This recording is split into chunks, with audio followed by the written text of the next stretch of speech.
What's my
Not because I suffer fast, not because I pray and fast. No be your show, no be just. I'm watching. Daily Osinachi, Namukwa, Osinachi. One money, Osinachi, I'm watching. Daily Osinachi, Mama, Osinachi.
Yes. Yeah,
Not because I suffer fast, not because I pray and fast.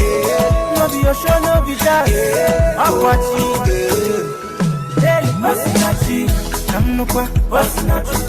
One money, Osinachi, I'm watching. Daily Osinachi, Mama, Osinachi.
Not because I suffer fast, not because I pray and fast. No be your show, no be that. I'm watching. Hey, Osinachi, I'm no kwa, Osinachi. One lemon, Osinachi, I'm watching. Hey, Osinachi, mama, Osinachi.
Not because I suffer fast, not because I pray and fast.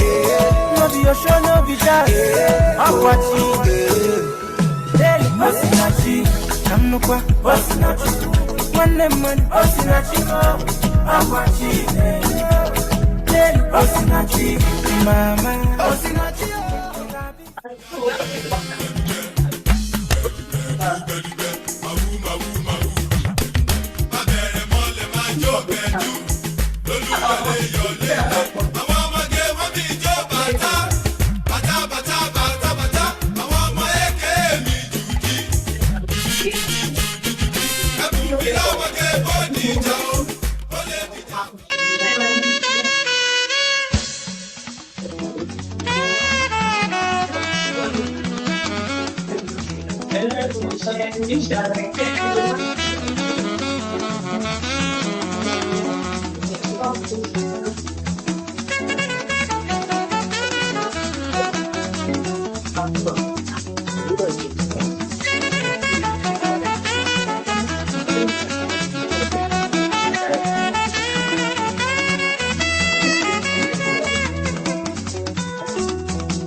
How can you present them?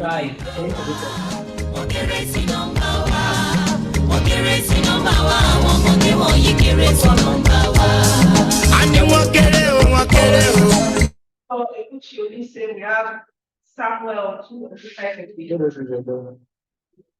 Calico is not in your Calico. No, She does an attention. is Jane Chinelo Obasi around?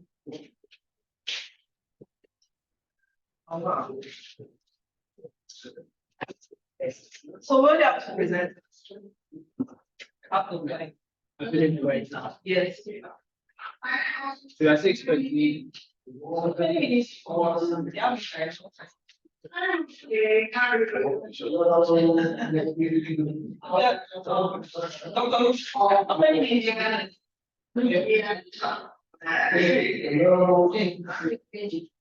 Okay, I think yeah,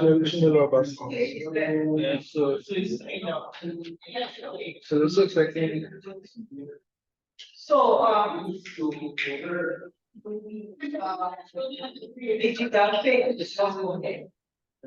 then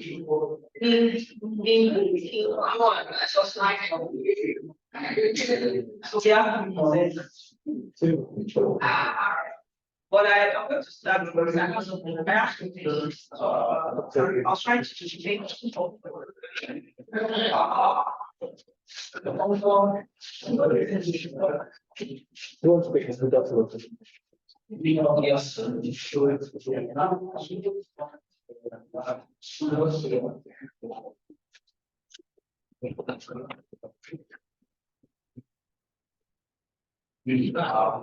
I've changed it.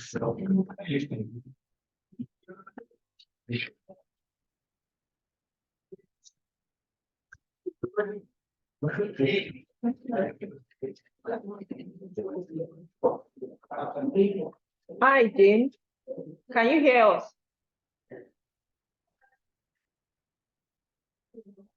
Jane Chinelo, can you hear us? Let's know. Yes, I can hear you.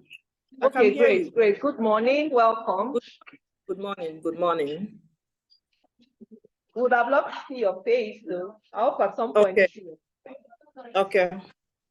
All right. Thank you. Oh, great, great. Oh, yes. You're having this beautiful face from us. Good morning. Good to see you. Good morning. Good morning. Yeah. Happy to see My you. name is Polakemi. Yes. Okay. All right. Okay. So we'll be starting in about a minute's time. Yeah, that should be 9:15. Yeah.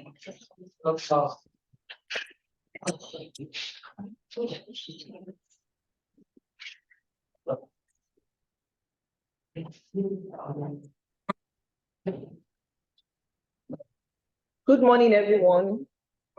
Good morning. Thank you for joining us. I know there are a lot of clashing panels going on, but thank you for choosing to be here. We appreciate you. So this is session 4E, and we're talking about filmic decoloniality, comedy, digital skits, and popular culture in Africa. So we're supposed to have 5 panelists, but 2 people will not be joining us today, and that is Ruth Etue. Sorry, and that is Ejiga Faye and Mingwin Yuan. So we're going to be having Dr. Ruth Ekoche Olise, we're going to be having Kehinde Samuel Olukayode, and we're going to be having Jane Chinelo Obasi. Right? Okay, so, but before we go on, I would like to, set a background for this panel, because we're talking of digital skits. I mean, how many of us watch digital skits on social media? Okay, yes. I mean, so we watch for different purposes, to relax, to just while away the time and all of that. So we're now looking at it in a more scholarly way. You know, we're looking at it, we're engaging it from a scholarly angle. I hope you can hear me from the back. Can you hear me? All right, so I want us to look at the aesthetics of digital media, right? Usually they have a costume trademark. Most of them have a costume trademark. I'm talking about Nigerian skit makers now. I know that all of our papers may not go that way, but I just want us to begin to look at, you know, researches that we can do. There's research everywhere. So it's just about looking at old facts in new ways, just about taking a second glance, a second look at what you have been seeing every day.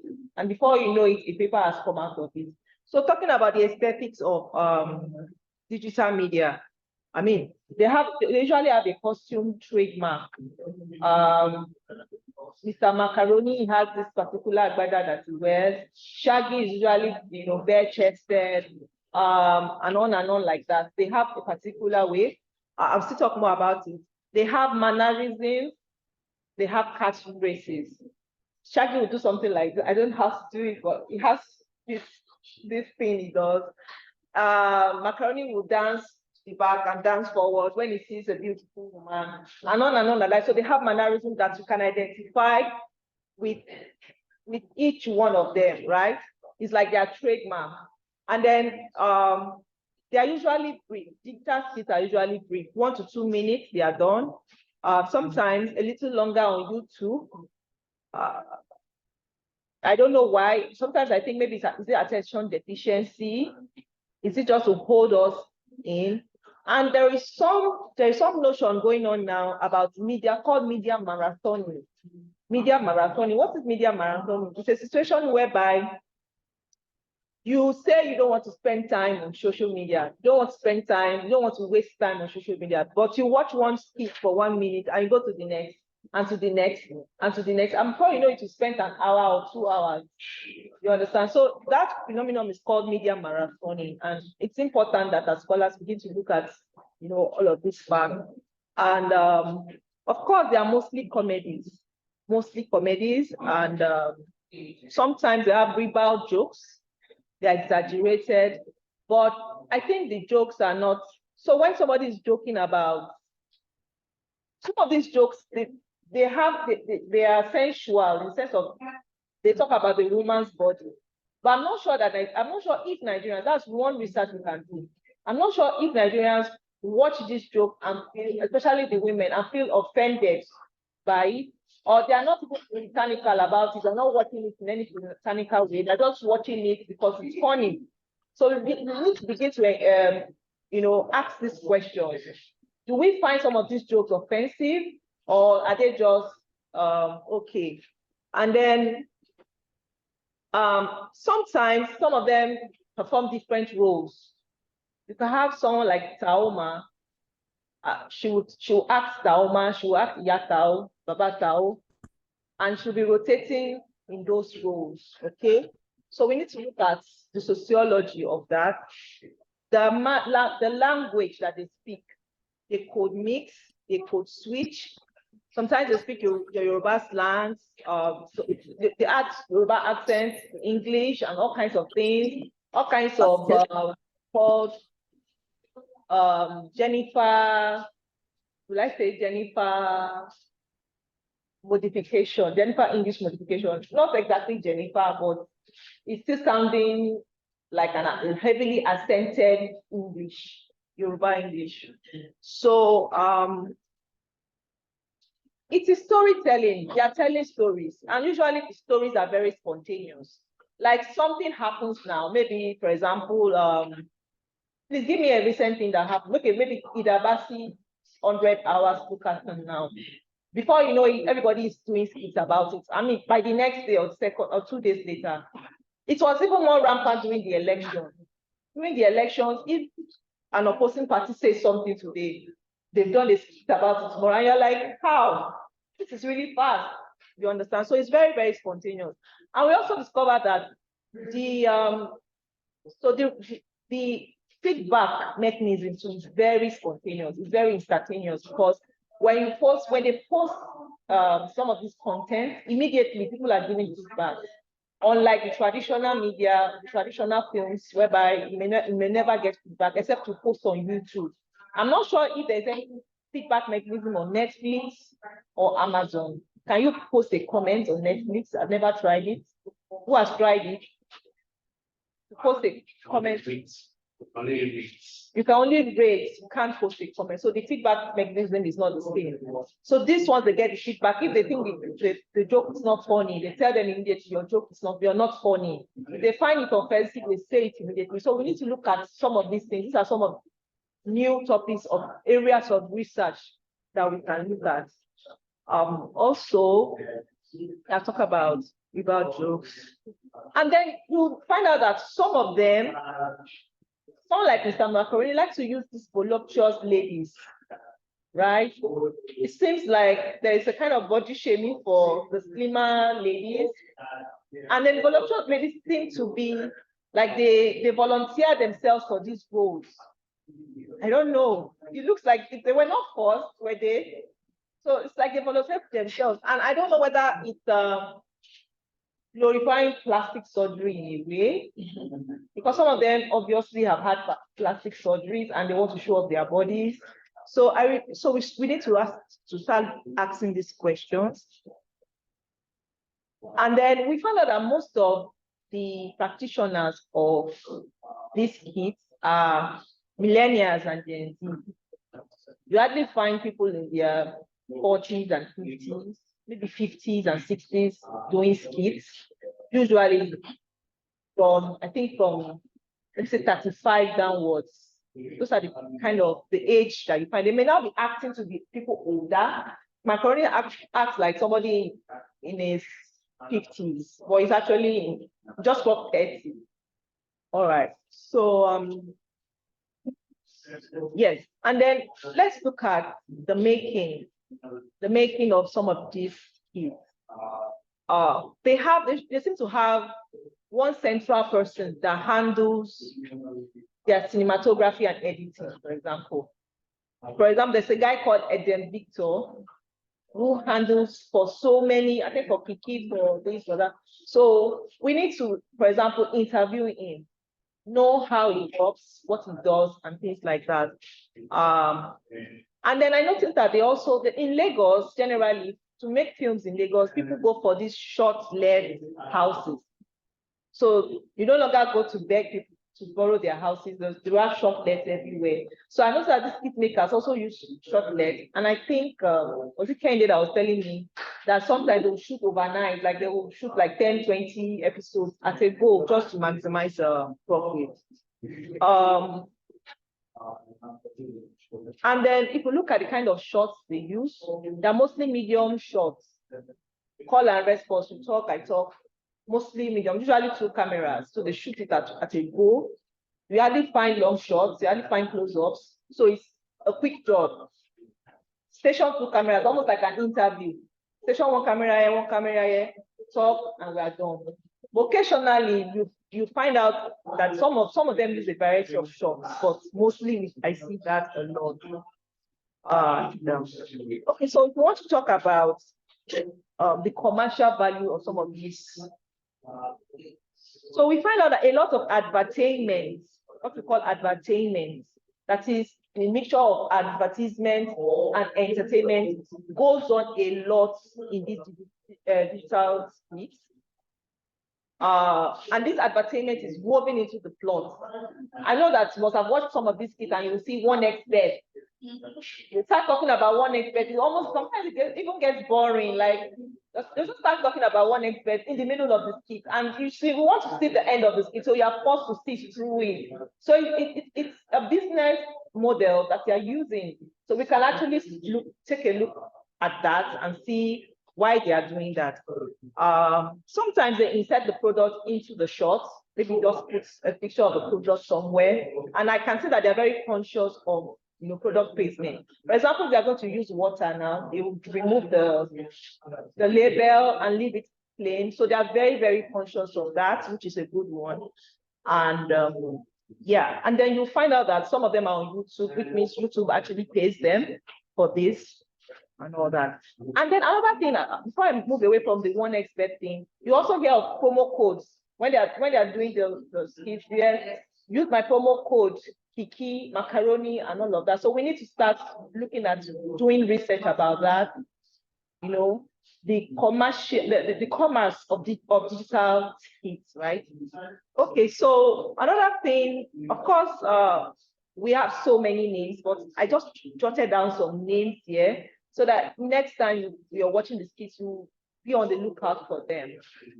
And the whole idea is after this session, when you're watching the skits again, you watch with another kind of eye. Okay, it's an interrogative eye. So have people like Brother Shaggy, Lai Wasabi, Taoma, Sabinus. Maybe as I'm calling, I should ask how many you know. Just wave, Brother Shaggy, okay. Lai Wasabi, Taoma, Sabinus, okay. La Sisi Elenu. You don't know. You know all of them.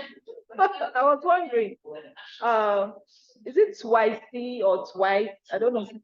Twice, okay. Kiki, Mr. Macaroni, Maraji, Gilmore. There's somebody called Gilmore. I've never seen Gilmore, but I saw it. Yes. Gilmore, you know Gilmore? Okay. Macangel and Emanuela, Sydney Talker. Who is this now? Okay, Brain Jota, Isbeyu, Woli Agba, Chris Clown, Cute Abiola, The General, and then Fola Gade. Okay, nobody knows Fola Gade. You know Fola Gade? Okay, just one person.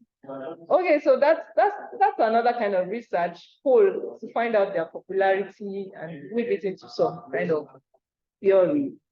Okay, and then the platforms that they use Facebook, they use Instagram, I think they use TikTok and YouTube. Is there any other platform that they use? Those are the popular ones. Okay. And then I also noticed that up and coming digital skit makers, they use influencers like Tunde Ednuts to promote their comedies, and they actually pay for them. It's not free. So if you can post 2-3 comedies of theirs in a day, just to promote them so that they can get the traffic on social media. All right. Okay. All right. So there's some research which I have not verified that says that it says that Thallium, I don't know, I've not verified them, but it said the industry, the digital skit industry is worth 50 billion naira as of today. We need to verify that fact.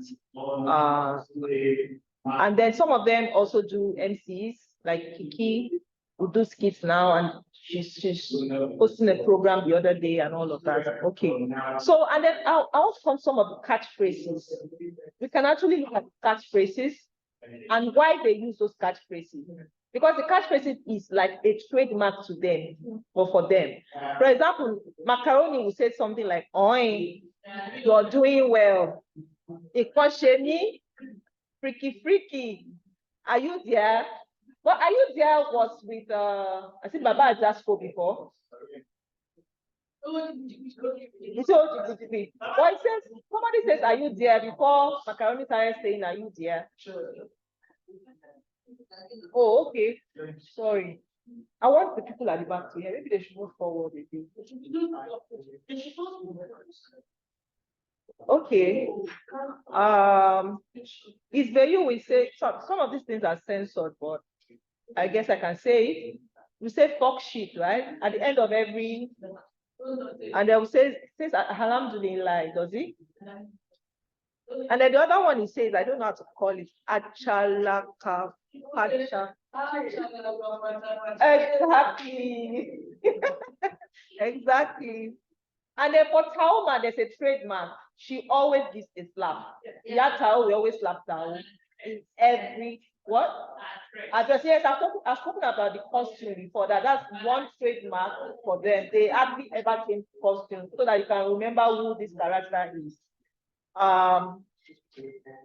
Sabinos will always end his skit with one crazy facial expression because every time he loses every single time. So he has this facial expression for each of the skits. And then Brain Jotter walks away from people holding his shoes in his hands. Have you noticed that? And then Lasisi Elenu. What? That's okay. I better get out. Okay. Get out. Okay. Get out. Not even get out. Get out. Okay. Okay. And then Lasisi Elenu uses filters. Like uses this kind of filter that makes mouth really wide. So Lasisi Elenu like very wide mouth. And he has a way of altering his voice with some technology alters his voice. And a lot of people have actually copied. Yes, that means something Ekiti. And then that one has taken over TikTok now. They use this audio for many TikTok videos now. All right. And Woli Agba will use dance and music, church dance and church music, and the church bells and the priestly robe for his comedy. Always. Always. That's his own trademark. Praise Clown, what is his trademark? He said it slaps a day. Yes. Right? Always. Okay. And twice can dress like up to 10 characters. There's another guy that does, I can't remember his name now, that can also Madame Gold or something. The guy that does Madame Gold. Steve Troops can also alter between almost 10 characters. He has all kinds of characters and they all have their distinct personality. I think that's very interesting for those studying acting. Of course, Brother Shaggy is always shirtless. Never ever wears a shirt. Then this Fola guy, they like to mimic Yoruba mothers. I don't know whether you've heard of this before. He likes to mimic Yoruba mothers, mimic this ancient parenting, you know. All right. And then Kiki has this strand of English. I don't understand, like heavily accented and all that. Okay, so let's talk about social commentaries.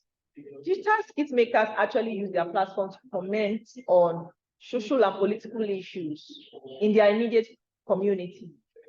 They speak against, for example, during NSAS, they spoke, their voices were very loud against police brutality. The last presidential elections, like I said, their voices were loud and clear through their skits, even though they were still putting ribald jokes and what have you, but the message was very clear. And do you remember the El Rufai of Kaduna State? The door opening challenge, almost every skit maker did that door opening challenge, and it really became, some were really ridiculous, up to 20 cars. Like, you remember that episode? Okay. So let's also look at what is going to be like the future from the present. So many digital skit makers are getting the visibility they need from traditional film producers. Some of them are already making the cross. Like Shaggy now started with skits, but is now doing mainstream Nollywood. He does both of them. And then someone like Debo Macaroni too has featured in films such as Anikulapo and which other one now?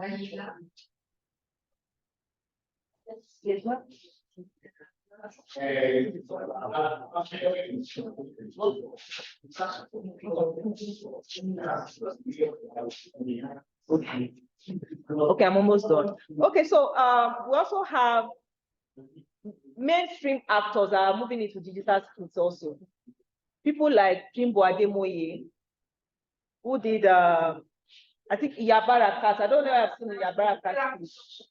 Yes, and then We've had comedian like Bovi also doing skits. And we've had Femi Adebayo also doing skits. So it goes on and on and on like that. So I think I've whetted your appetite. So now I'd like to call on our first speaker for today,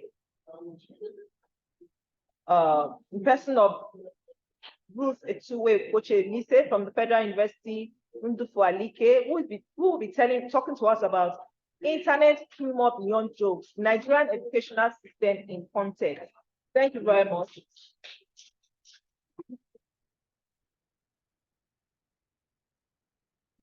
Good morning, all. Good morning, my chair. Good morning, my colleagues here. Because she has introduced me, so let me just go straight into my page. She has given the background talk on about the internet. I'm going to talk about the humorous part. I said in recent years, internet has evolved into a platform for social criticism and humor, in addition to serving as a means of disseminating information. This kind of humor has given rise to different new ways of expressing ourselves that is both inclusive and global. The dynamics of humor on the internet have developed different jokes, memes, and videos, but have included sarcastic views on social and political issues, as well as cultural nuances. This is especially evident in Nigeria, where the peculiarities of the educational system have inspired both humor and concern. This paper, therefore, will examine the multimodal metaphor theory and how it relates to internet humor. I intend to provide insight into how internet humor is used to express and explain the frustrations of the Nigerian education system. From the responses I gathered and the ones I read on net, I saw that internet humor is an important coping mechanism for navigating the complexities of the Nigerian education system. This essay offers a distinctive viewpoint on how the internet has affected social and cultural discourses in Nigeria, as well as how humor may be used to critique and bemoan the educational system. Now, the memes are canvas to man's thoughts. In the world of social media, memes are a common sight. They are humorous images with catchy captions and relatable themes that have become a language of their own with political and social commentary as tools. They have become canvas which allows creatives to express their ideas in a visual and relatable way. Because they have become such regular features in our lives, it is, of course, easy to dismiss them as jokes, but in reality, they are gallow humor that are responses to times and places of stress where matters and attempts to see the funny side of the most desperate circumstances. I went further to say that meme originated and was used as biological means of information by Darwin. But presently, it is a multimodal symbolic artifact, which has potential to affect the user's mind without any reference to their will. Rather, they create gradual communities that impact on society. This art form has created new language that transcends traditional forms of expression and has become an integral part of digital culture. Though there are controversies, they may have their controversies, but they continue to flourish and dominate social media and the internet, shaping our understanding of digital and pop culture, politics and society. Now, internet humor and the multimodal metaphor theory. The rise of the WWW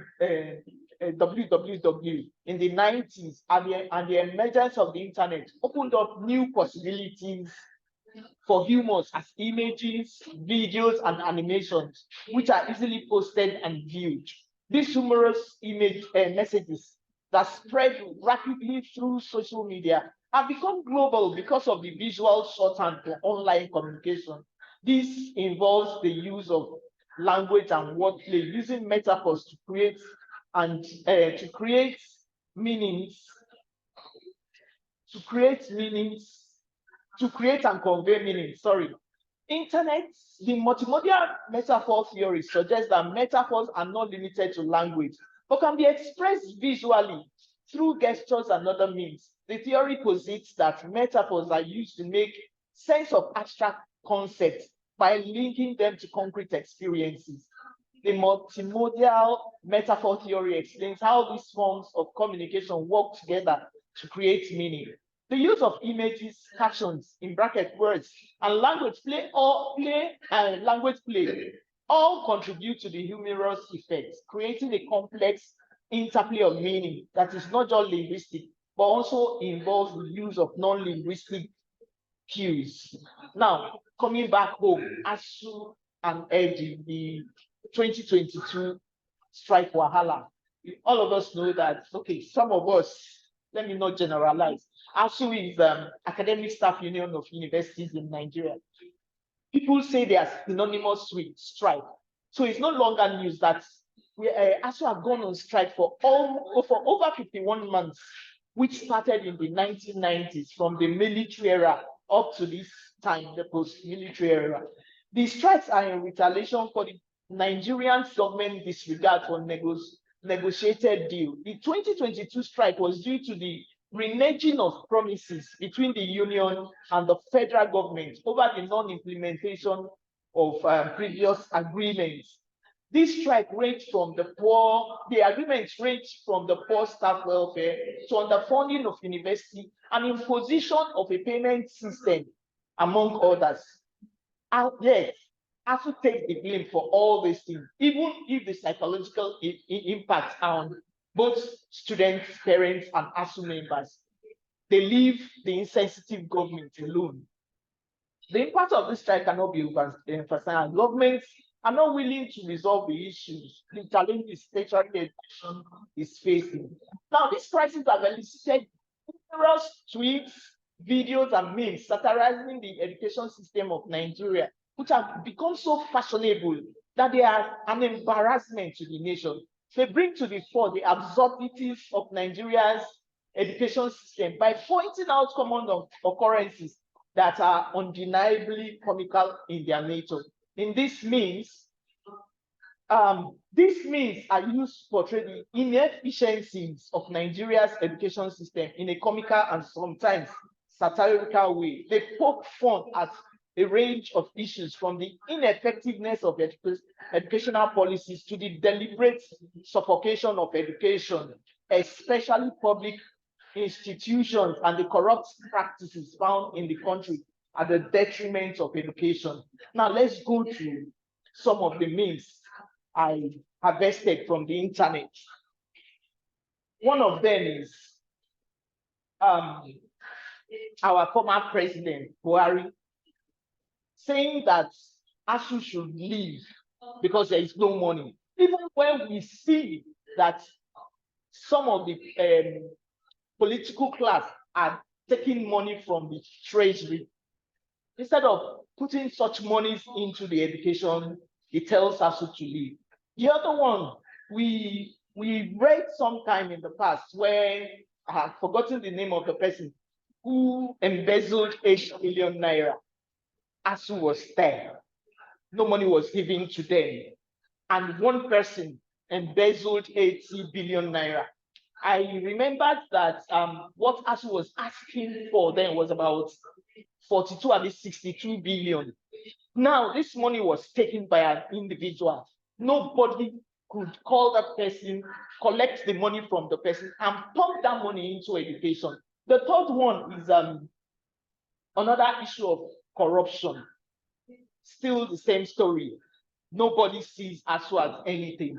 These are things that are vested from our society and used as illustrations to laugh at the educational system of the country.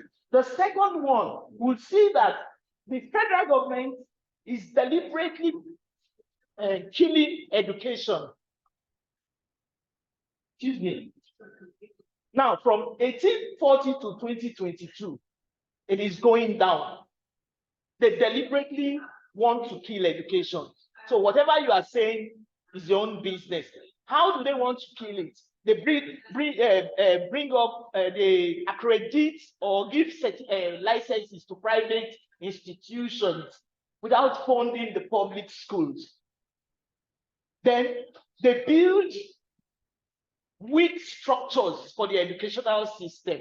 These are what we see in our societies. And these are those people who do this, who come up with this meme, send it to the society so that we'll see practically what is happening to the education system. The third slide, here we see that the political class are all sending their children abroad to school. They locked the gates of our tertiary institution, allowing their children to go out there, graduate and come back, and they rub it on our faces. We can't do anything. Yes, so they are also deliberately killing education. That's our political class. The fourth slide, you see how much ASU members are trying to make sure education stands, from the legal battles to physical battles. And you see security people, officials, personnel coming to try and guard ASU members. All these things happening is as the ASU members are trying to see how much they can leave their education afloat.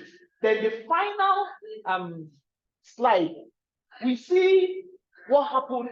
We saw what happened with Ngige. ASU is like a thorn in his flesh. So he brought up Conwa. I'm sorry if Conwa members are here. He brought up Conwa to fight against ASU so that ASU will become irrelevant. And in spite of all this stress from left, right, and center, you see ASU members still trying to make sure education stands. That's the second slide. You see one of the what's it called? Ladder. The leg is broken. The student is climbing on the lecturer's head to climb to get to that place. He wants to get education, and ASU is trying. But the federal government tries to guide ASU, yet ASU says they will never give up. That's the final slide. To conclude, therefore, I said the humor surrounding Nigeria's education system in these memes can be seen as a reflection of popular opinions, which highlights the areas of concerns for the public.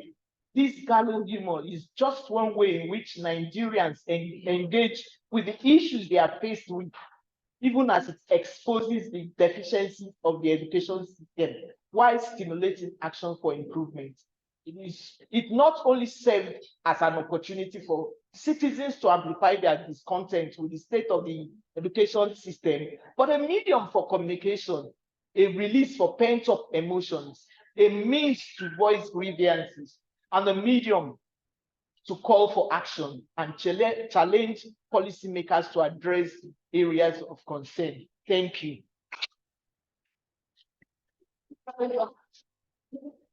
Thank you so much. So, 10 questions after all the presentations.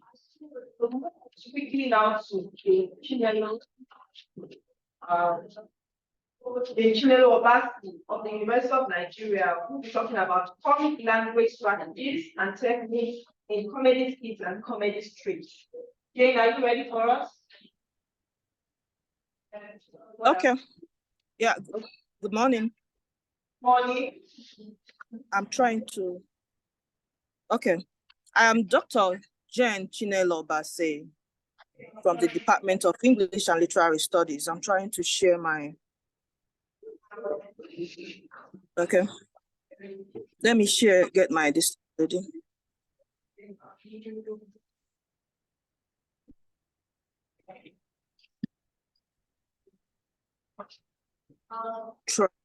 share my this.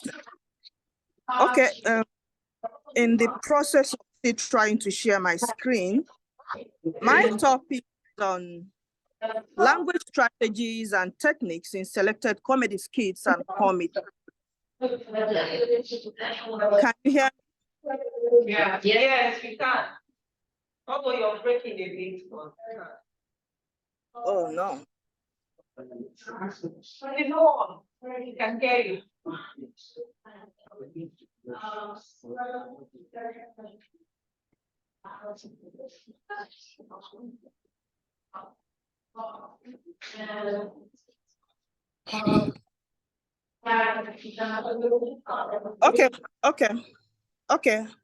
Okay, I'm back.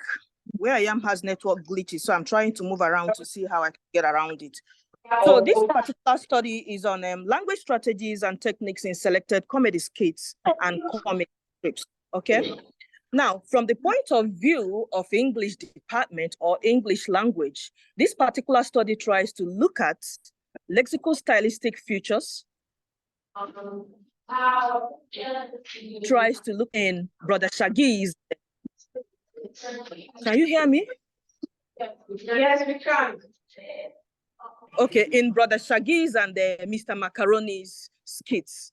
Now, this particular study also tries to take some of the cartoons from the Nigerian newspapers like The Sun and then The Guardian to see whether there is any undertone as regards to lexical undertones, so humorous undertones in those cartoons. And then from the point of view of systemic function of grammar, and then the incongruity theory of Immanuel Kant's of humor, this study tries to extract some of those humors that are featured in Brother Shaggy's and then Mr. Macaroni's skits, and see to what extent you can find these lexical undertones in those humors. So from there, we'll look at this particular humor. So we know that Brother Shaggy and Mr. Macaroni are skit makers. They are Nigerian skit makers, like the host has already tried to talk about it in the process of introduction. So we have Samuel Perry and then Debo Adeboyo, while as Brother Shaggy and Mr. Macaroni respectively. So in their skit making, while Brother Shaggy content revolves around Paul Tout as lead character, usually in ghetto setting, whose quest for survival engages all forms of jobs, both legal and illegal. Mr. Macaroni's, on the other hand, are mostly built on political satire, moral decadence, and the rest. Now, looking at this study, you may try to find out what actually is so interesting about this study. Yeah, of course, there have been studies all around these kids. There have been studies all around these kids from different angles. So many people, even in Sunday and Bambose 2021, have also tried to do something on humors, sitcoms, and all of that. But the interesting part of this study is trying to see to what extent these humors attract lexical undertones from the point of view of SGF, that's the systemic functional grammar, taking the aspect of the lexical cohesion, and then from the point of view of Immanuel Kant's humor, incongruity of humor. I am trying to share my screen, but it looks like I'm having problem with that. So I hope you're able to help me with that. So while we are doing that, we try to look at some of the data that are involved in these theories. We try to look at the data involved in these humors. For instance, if you look at Mr. Macaroni or Brother Shaggy, starting from, okay, let's get to the first one. Okay.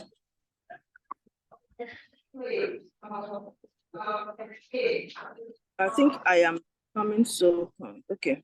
If you look at Mr. Macaroni, Brother Shaggy's skit, that is who is a philanthropist?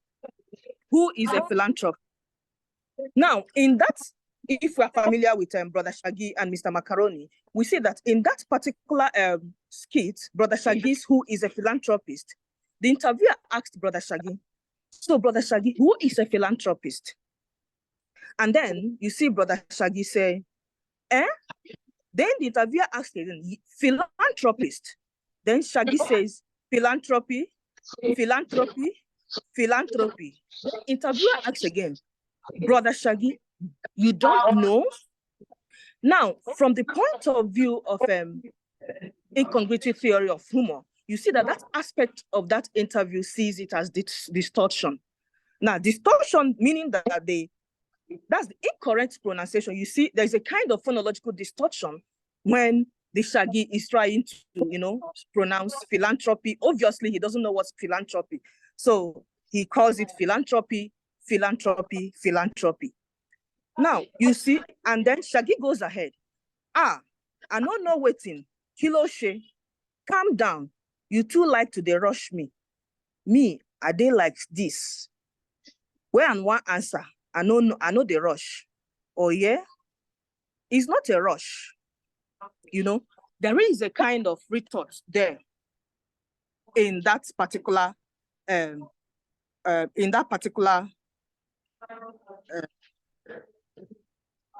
trying to get into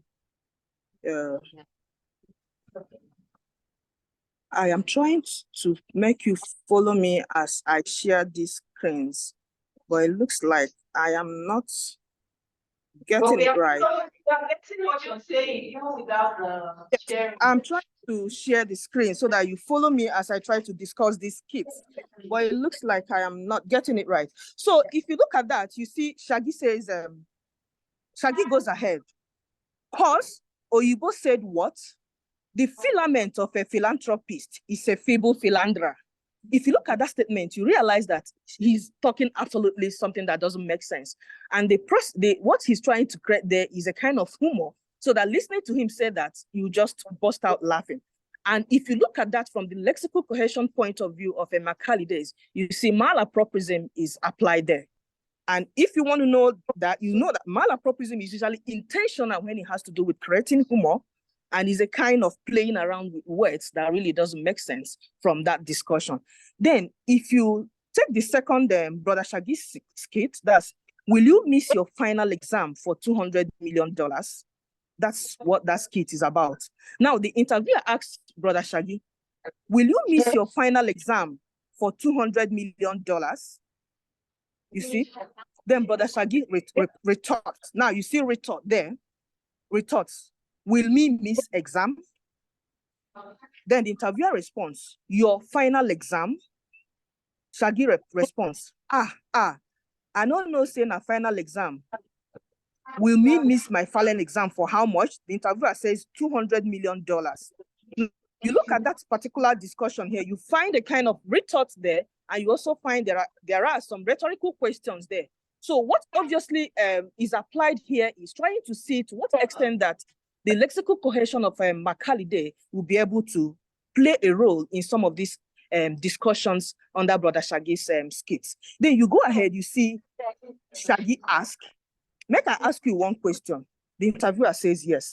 As you did like this, you go school, then interviewer say yes. Interviewer say, of course, I'm a graduate. You see, what plays around there actually is supposed to be a rhetorical question, but you see the interviewer response, making it look like, yes, you are really asking funny questions.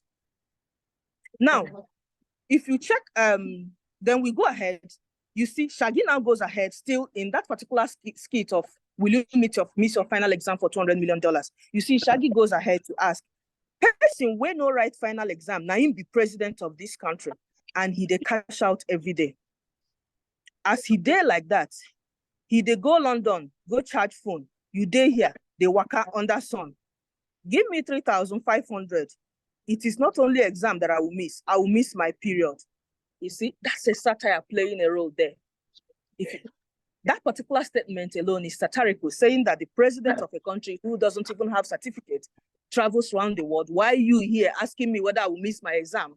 You've not even stepped out to anywhere.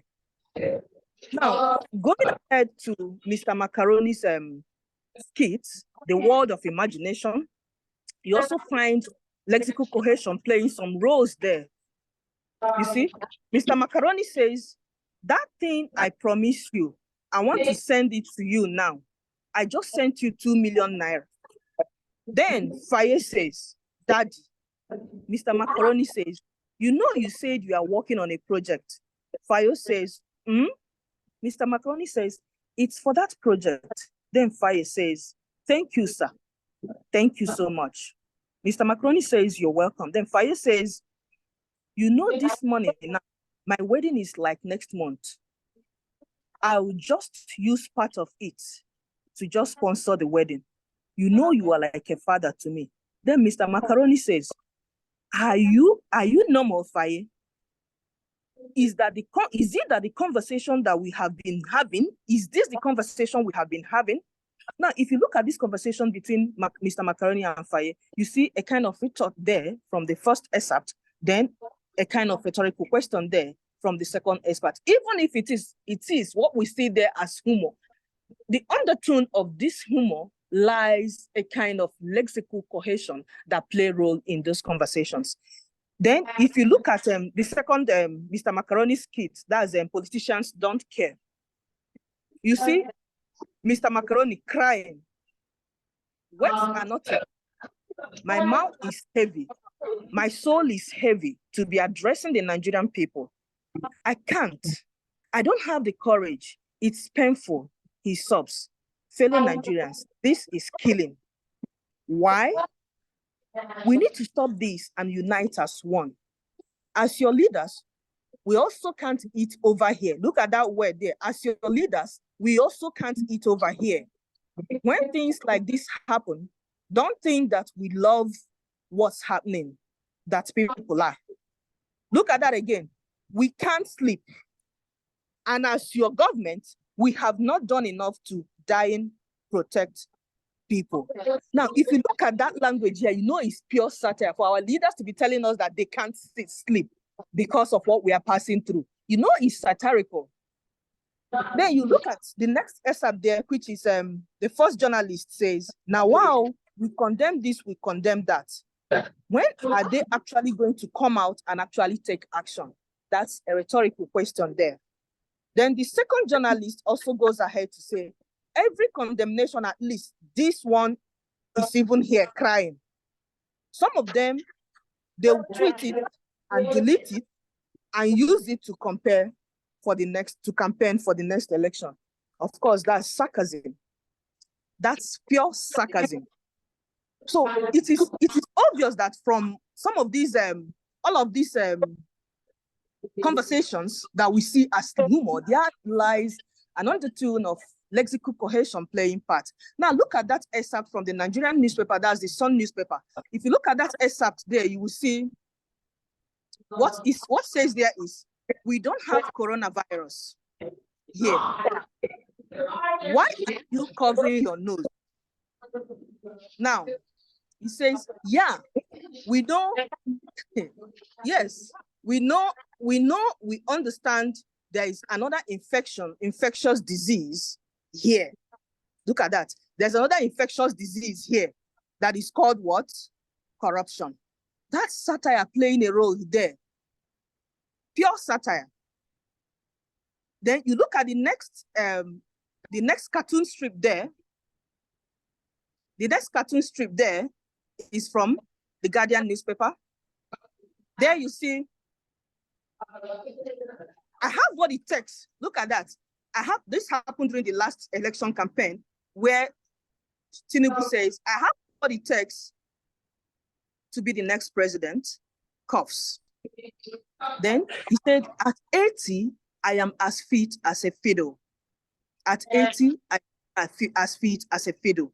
Then the chief says, we've made adequate preparation for your next rally. This is actually playing as humor Then he says, good, cough. I did make provision for standby generator. He says, yes, chief. Yes, chief. Then you hear that. And since we know you are as fit as fiddle, we also made provision for a standby ambulance. That's funny now. Of course, you see the sarcasm there. You see the satire there, presenting himself as old as fiddle. And then you see the incongruous there to be as strong as fiddle, still have an ambulance standby. Of course, that's funny enough. That's humorous enough. Now, aside the aspect of the incongruity theory of humor, that's Immanuel Kant's incongruity, we try to look at also the other aspects of analysis from Macaulay, that's the paradigmatic and the syntagmatic aspect of these humors. Now, if you look at the excerpts I have already discussed, let me try to get some of them, some of the excerpts. You need to start to round up now. So if you look at some of these excerpts, you see there is a kind of repetition there. For instance, when the interviewer said, Brother Shaggy, who is a philanthropist? You see, philanthropist is repeated as many times as possible. You see, philanthropist is repeated as many times as possible. And you see the repetition of miss your exam, final exam. You see final exam being repeated as many times as possible. Then you also see in that excerpt there, you also see imagination being repeated as many times as possible. Then also, you can also see a kind of perceived antonymy when Shaggy says, person will no write final exam, now him be president of this country, and he dey cash out every day. There is a kind of perceived antonymy there. You also see some of them, they will tweet it and delete it and use it to campaign for the next election. You see, tweet and delete, that's antonymy there. You also see fit as fiddle as also antonyms or antonymy playing a role there. Then if you look at synonymy, you also see that in those humorous expressions, in those humors playing out, you see a kind of synonym playing a role there.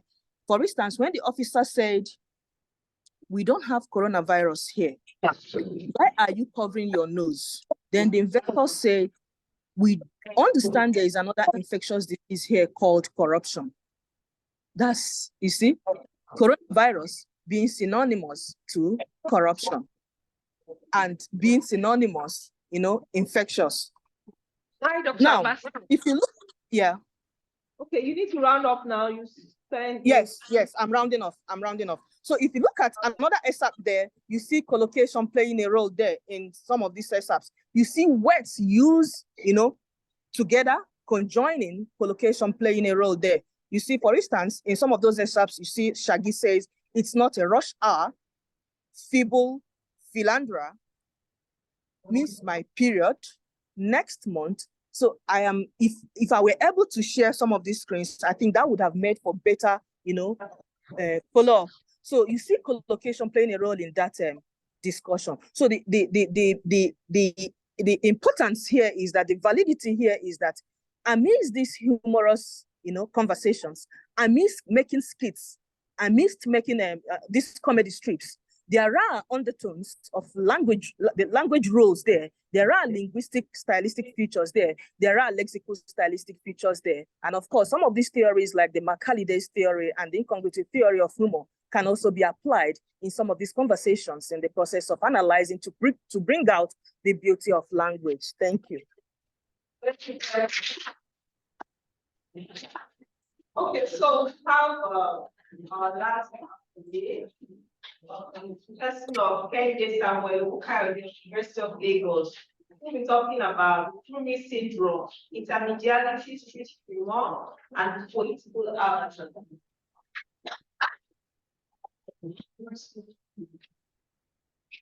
Good morning, everybody.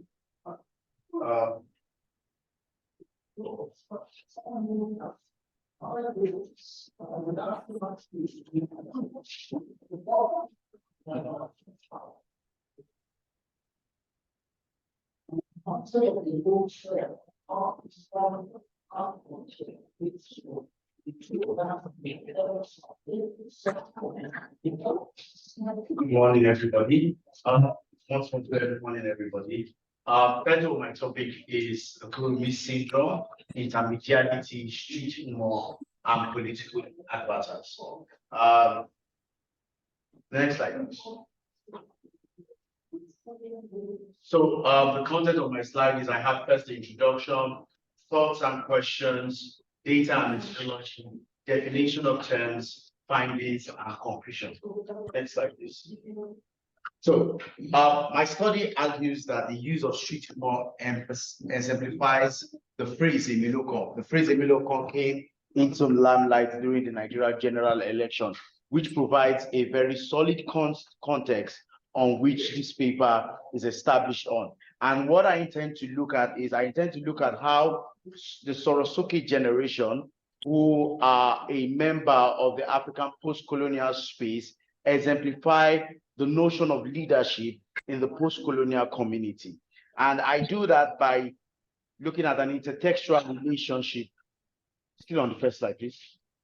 I look at that by looking at an intertextual relationship between the male melodramatic political characters of Olarotimi's dramatization as against Macaroni's comical skit.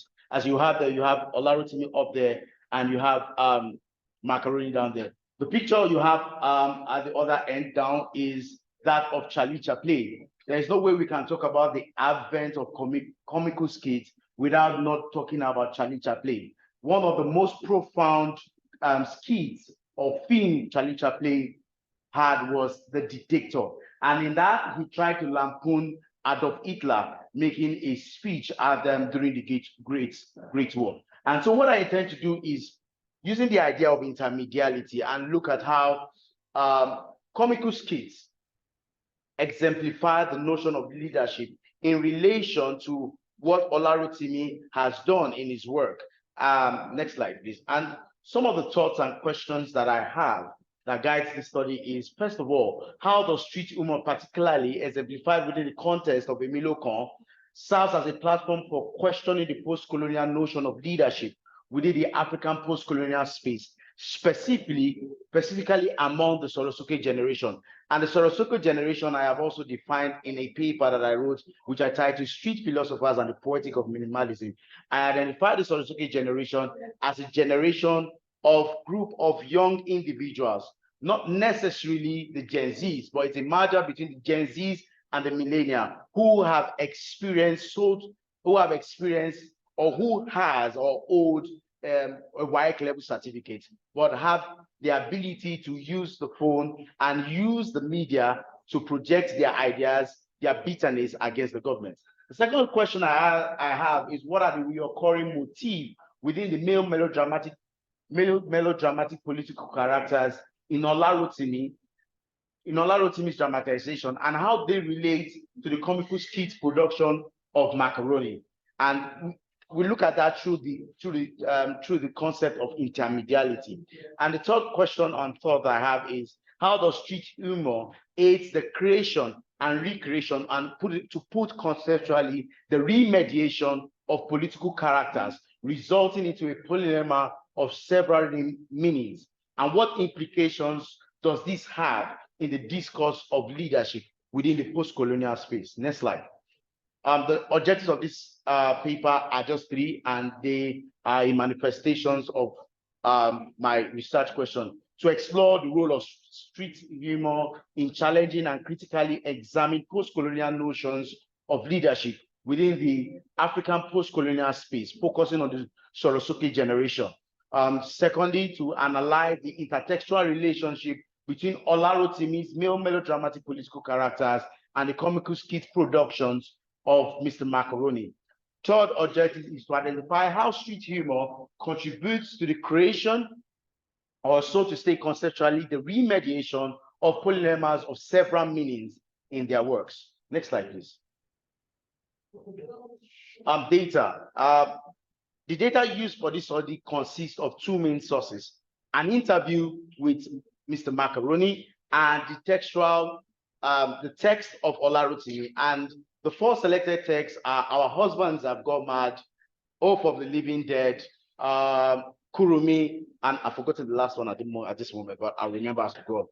And the interview provides an insight into the intention, perspective, and impact of street humor or comical skit creators. This interview was conducted in a semi-structured interview, in a semi-structured pattern. And the essence is, like I said, to give some insight and perspective into the psyche of the comical skit producers. Also, Olarotimi's work also provides some insight into the representation and the artistic creation and of post-colonial leadership. I focus more on identifying the recurring motifs, themes, and interplay of humor and political representations as we have in this study.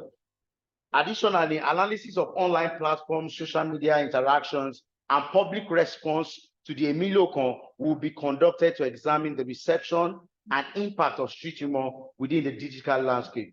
By triangulating these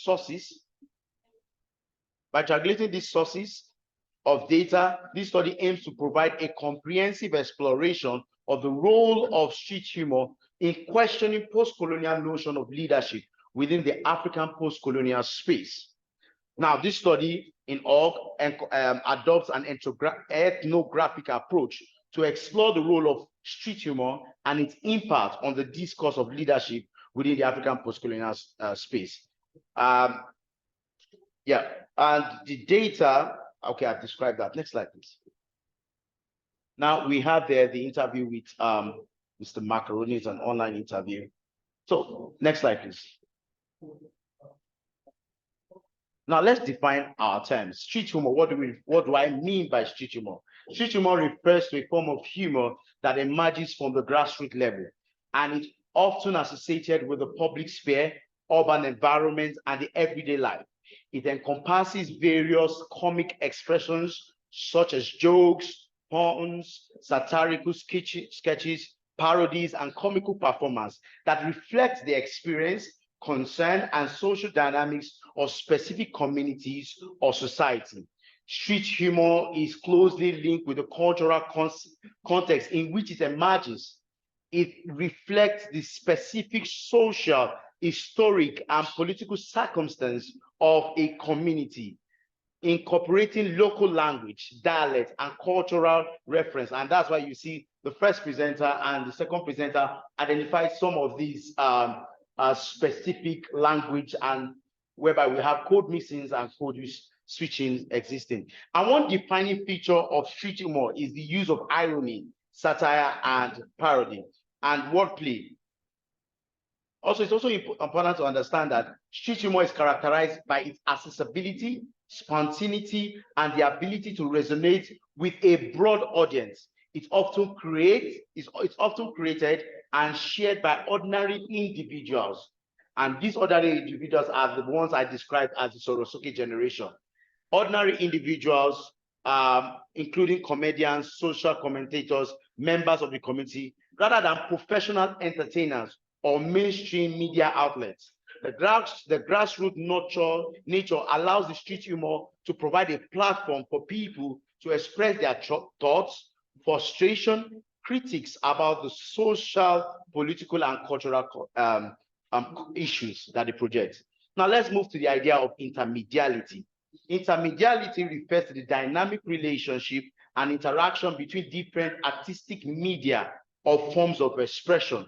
It involves the blending, merging, and juxtaposition of different media such as literature, theater, film, music, visual arts, and digital media to create a new artistic experience.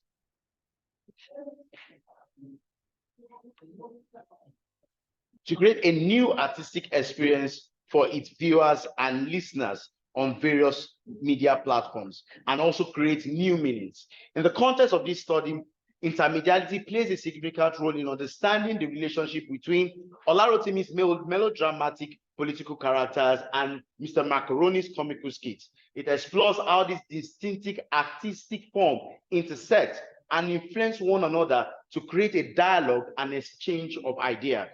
Through intermediality, Olarotimi's dramatization and Mr. Macaroni's comical skits can draw inspiration from each other, borrowing elements and themes to create new and innovative interpretations of political characters and situations. The interplay between theater and digital media provides a unique platform for the reimagining and recontextualization of political discourse and facilitating a multi-dynamic interpretation to what we understand as theater vis-a-vis popular culture on various subject matter. And I've explored this issue in the paper that I titled Remediating Cultural Praises on a Global Media Stage.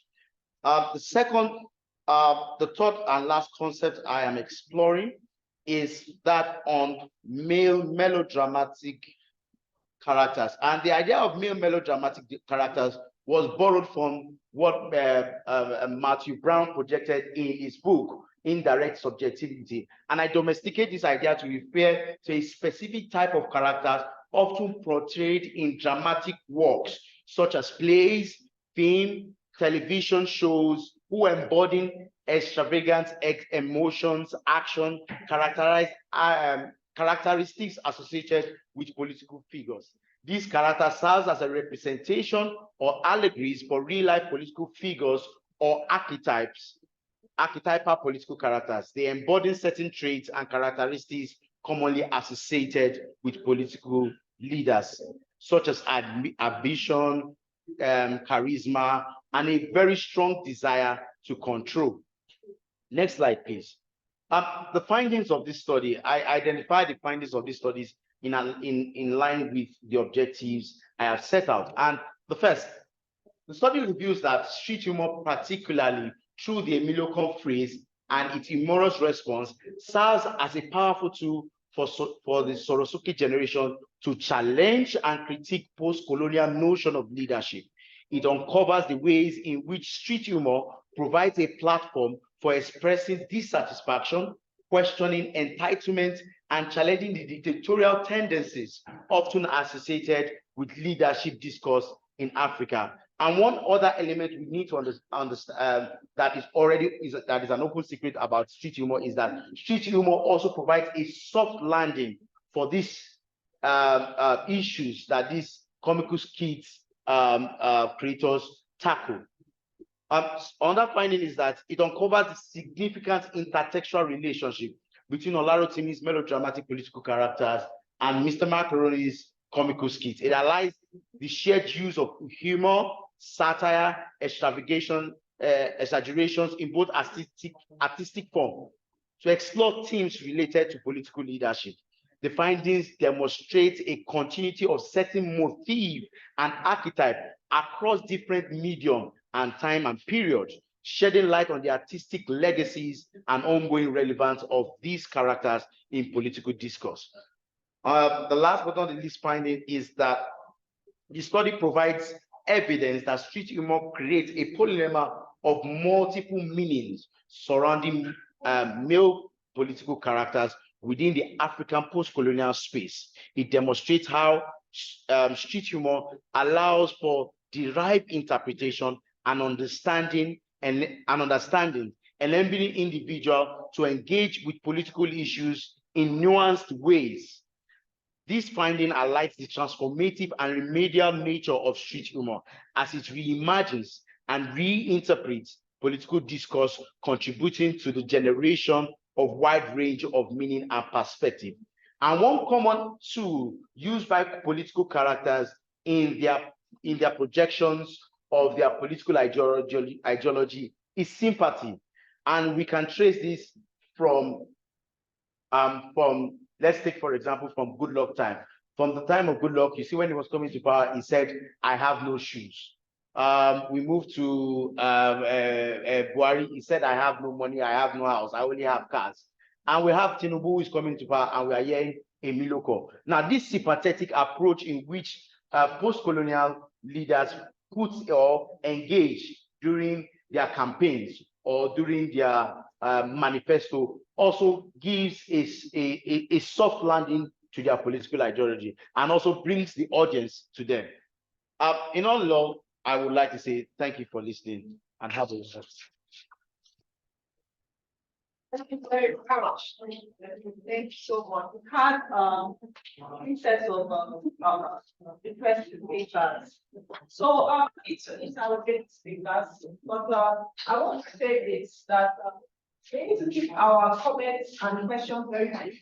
And then we take all the comments and questions all at once, and then have the presenters respond to them at once so that we can save time.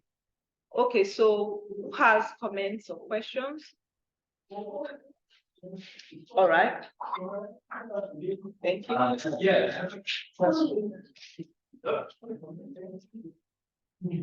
I have a question that might synthesize two of the papers or bring them together.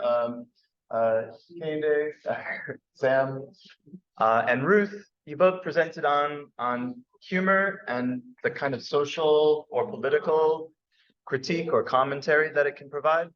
So I just wanted to ask, political commentary can also be directed in a serious way in other venues. You can imagine newspaper editorials where humor is not part of the mode of address.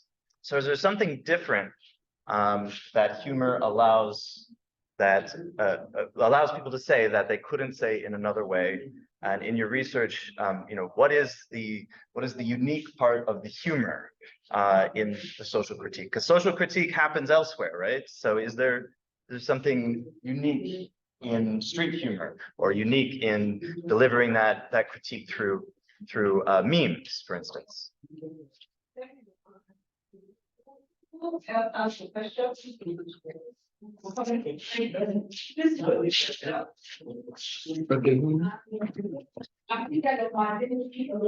From the Lagos Breakfast Consultation. I want to talk about Jane Chinelo's paper. It's a beautiful one. The fact that she's able to bring forward what happened in our analysis of comedy skits and then comedy strips. But I think that she would have been more thorough. She had laid more emphasis on either skits or strips instead of merging the two. That's just my observation. Thank you. Okay, can I say something there?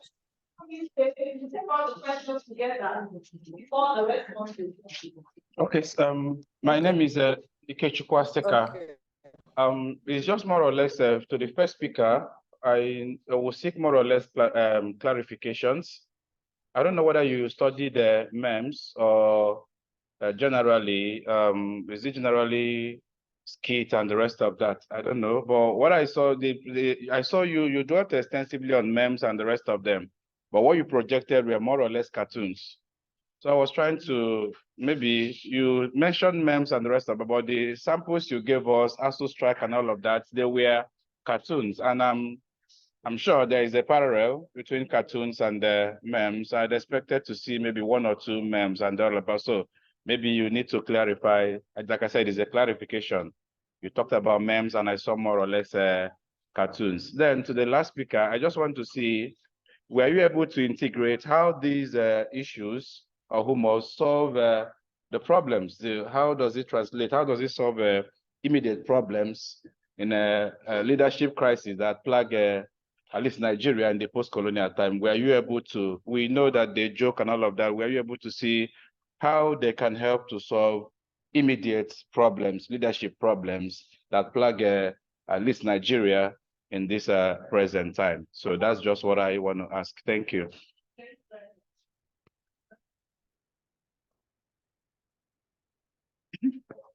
Thank you very much to the presenters. It was a great session. Thank you to the chair. My name is Olanireti Falade from Adekunle Ajashi University, Akungba Akoko, Ondo State. So the third speaker now, I'm the last presenter, sorry. There was a particular period where you said the Sorosoke generation and a particular word, Gen Z. Yes, I really don't understand what you mean by Gen Z. So I would like you to clarify the word, please. Thank you. Thank you. More comments? Gen Z.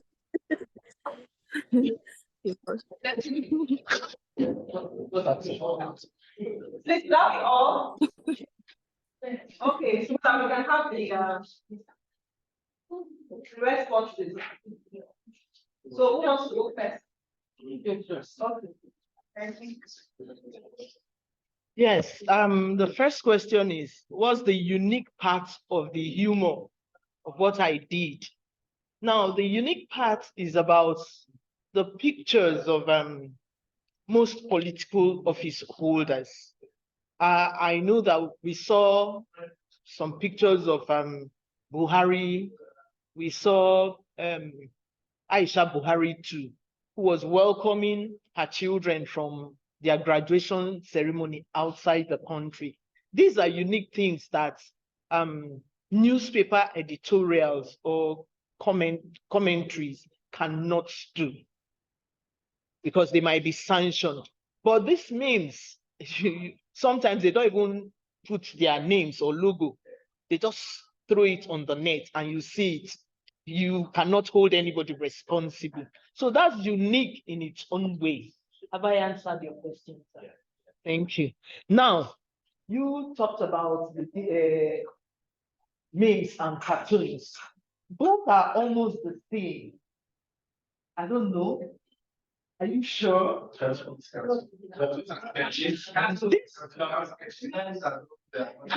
pictures. Cartoon is one of someone like Yes. you see and so forth. Yes. You see each other. But to recognize the memes anonymous, these are random online things. Okay, maybe I missed all of them. You missed them. I missed them. You should.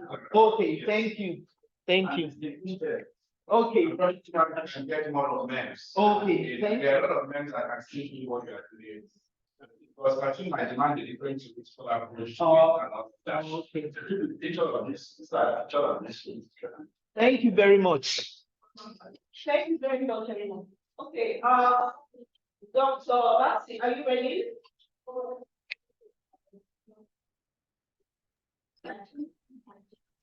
Yeah.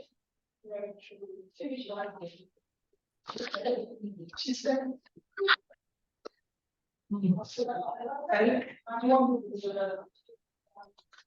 Okay, maybe we should ask you now. Okay, the first question is, what is the uniqueness about humor? I think one uniqueness about humor is the fact that humor gives the ability to gives the ability to be able to see very insultive and painful things. But at the end of the day, even the person who the insult is meant for will still laugh at it. I recall one profound skit that MZ Lively did in his earliest days, and he titled that series Agidi, and he will come out so clearly and say it's Agidi that is worrying us. Buhari has Agidi, and everybody too has Agidi, and he will mention names particularly. But the manner at which he approaches it is the fact that he approaches it humorously. And if we go down the line, we'll see that even in the Yoruba epistemology, where we have the concept of awada and efe. And you hear that Ibadan people will say efe lo se now. But what he's saying is the truth, but it's hurting the other person. But you cannot harm that person because he's saying it is awada. Let's also bring it down to still in the Yoruba cultural society, in the kinship setting, in every palace in the Yoruba setting, there is always somebody called the court jester. it is only that person that can say the most crazy thing to the king, and the king will not say anything. And we'll see that, we'll also see that play out in Olarotimi's Gods Are Not to Blame. We'll also see that play out in Death and the King's Horseman. But Wole Soyinka does not even use a court jester, but uses a drummer. So that's one of the uniqueness of humor that offers. And one other uniqueness is that you see people, present-day comical skits producers and even stand-up comedians use their humor to project their personal intention. I remember one time this guy gave birth to twins. I've forgotten his name now. He sings like this, is tall. I think he lives at Amen Estate. He plaits his hair. He sings Akororo. He gave birth to twins and he was in a show and he saw the video and he said, see, the video, I don't give birth to twins, I don't get money. And everybody thought it was a joke. But at the end of the day, the video gave him 1 million naira. But through humor, he was able to do fine bara. And it's not easy, right? And yeah, you know, and you also see that play out in all other Bobby when he's mimicking Buhari. In their presence, they will tell them, and they will laugh it off. That's one uniqueness, that the ability that you are able to say what you want to say. And you say I joke at it, but it's only that license is just like a poetic license that is only available to these comedians. And I describe them as the unelected senators of the republic, because they legislate in issues, they handle issues, crazy issues, government issues that you see the skits whereby Bobby did in his earliest days when he was comparing the political manifestos of a Nigerian presidential candidate with that of a US president. And that caused a paradigm shift in the way people give their manifestos. So you see that come to play. The next question is, how has this skit solved the immediate problems? Yes, and that question talks about the immediacy of comical skits. That is, it gives the immediacy. But one problem that I'm sure is solved, it has solved the problem of depression and sorrow among Nigerians. To a very large extent. And I will cite the example of COVID-19. During COVID-19, it got to a point whereby people were already listening to a climax, reaching a climax, and it says that they were already bored of staying at home. And we started seeing an avalanche of comical skits, comical memes, and people started laughing it off, and people started enjoying staying at home. So that's one immediate problem. But if we are saying that comical skits will solve the problem of leaders, political characters or political leaders, it cannot solve this problem directly, but can solve this problem indirectly, and indirectly in the sense that it will point us to what is obtainable and what should not be allowed. A good example is some of the selected skits of Macaroni. During the election time, Macaroni projected some series of skits that were about political election, and he did a parody of Sanwo-Olu, the situation where Sanwo-Olu saw some girls and said, "You didn't go to school," and Macaroni said, "You didn't go to school," and somebody will ask, and he gave a commentary on that character, that a young character that came in and said, "What do you mean by did not go to school? Did you open their school?" And started questioning him. And that's quite like a right back or like a questioning to the social experience. And I hope that answers the question. Yeah, it generates funds in terms of like the panel chair identified that what they do, and in my discussion with Macaroni and MC Lively, they started the fact that what they do is they get endorsement from this company. For example, he started the example of One Head Bex. Their endorsement is always in 6 months or 1 year. So every two months, they must produce an advertisement for them. So that's why you see, once at a particular time, you see a recurring advert of all these comical skit producers. And institutions, so what I asked, did you try to do that? Maybe you should, maybe. Well, yes, I think at the end of the day, because this is something, I will have to provide a chapter or something about it, because it is not to be aware of these the nature and persons of these politicians. You know, at the first instance, comical skits, when comical skit producers came up, they were not really concerned about the benefits. One of the things this Skits has done for us is that this idea of a politician going to road sell guns. They brought it down. That idea of making by the roadside in the So the last question, thank you. The last question. Last question on Sorosoke generation. There are studies about, I've forgotten his name now, about the classifications of how people were born. There is the millennia and there is Sorosoke generation. And they are called Gen Zs. Gen Z, if you want to know them, anything irritates them. They will tell you, they can tell you anything. I have mental issues. I think you are good to me when you tap me, you know. And yeah, thank you very much. I hope I've been able to clarify.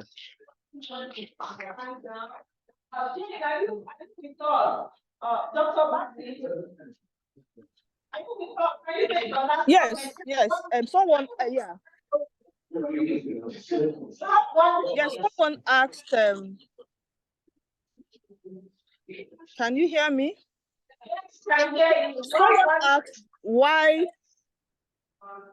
okay, wouldn't it be better for me to, work on just comedy skits and then that merging these comedy strips and then skits, that made it somehow not clear or somehow bulky?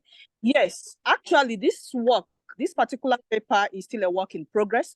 So, because if you look at this paper, it's in two parts, the comedy skits and the comic strips. Then if you look at the comic strips I presented, there are just two strips there. That's from the Sun and the Guardian newspaper. I was still trying to, bring in some more strips.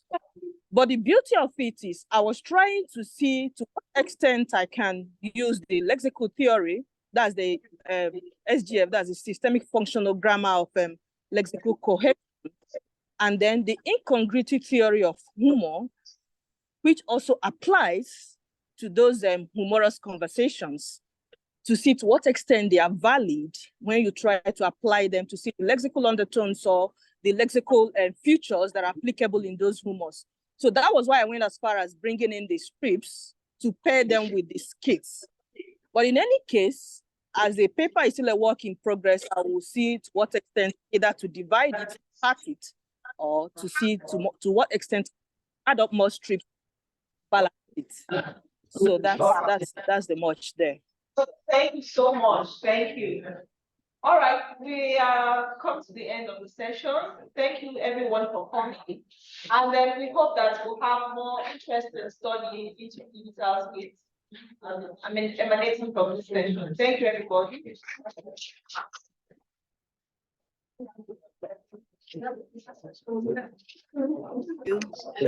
Thank you.